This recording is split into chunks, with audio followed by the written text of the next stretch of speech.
Welcome to New Vision's Echo Tip episode number 13. Hello, I'm David Ward. I'm the Assistive Technology Instructor at New Vision located here in the Roanoke Valley of Southwest Virginia.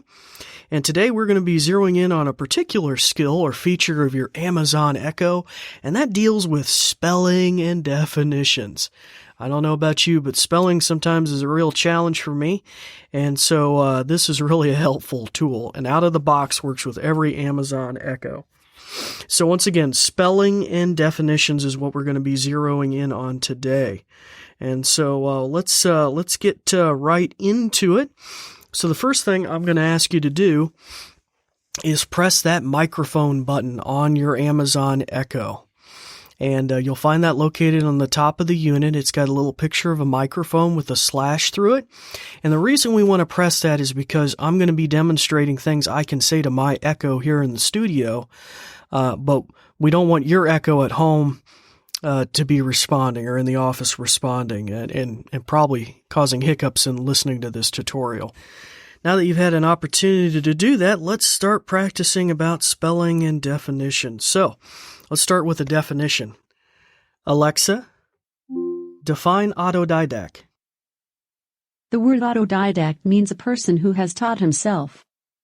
Okay, so we're all going to be autodidacts by the end of the day. We're self-taught. We're learning different things. All right, let's try something to do with spelling. Alexa, spell serendipity.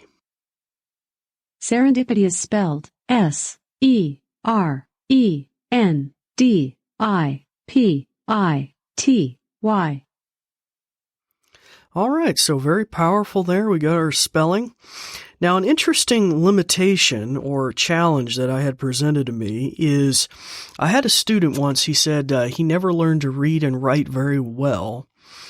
And what if he ran across a word and he wanted to find out what that word meant, but he didn't know how to pronounce it, to ask our A lady here, our Echo, what the word was or what it meant.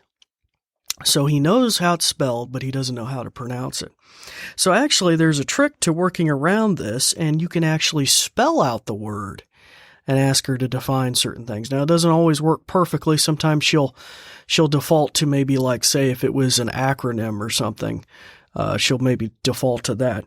But it is a very unique feature. So let's just give an example of how that might work with the word math.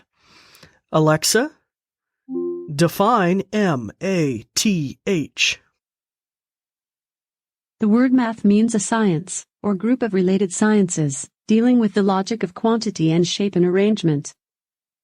Okie dokie, so there you go. So you can even spell out a word under certain circumstances. That's a very unique feature. Well, that brings just our little segment about spelling and definitions to a close. But next time, we're going to be featuring how to use podcast on your Amazon Echo. Podcast and what they are. You've probably heard the word before. If you're not sure what it is, we'll go into depth about how that works and how you can have your Amazon Echo play podcast. So once again, it's time to turn that microphone button. Turn your microphone back on your Amazon Echo. Press that button again. Start practicing with your Amazon Echo, maybe some of these things we did today. I'm David Ward signing off for New Vision, and we thank you for listening. This episode is brought to you by New Vision in connection with a grant from the Foundation for the Roanoke Valley and with the kind use of WVTF Studios. For the newest information and content about what New Vision is doing, please see the website newvision, ROA, the first three letters of Roanoke, .org. That's .org. New Vision is a nonprofit that provides information services and assistive technology training to the visually impaired living in Southwest Virginia. These shows are provided for educational purposes. This podcast may not be retransmitted, sold, or reproduced without written permission from New Vision.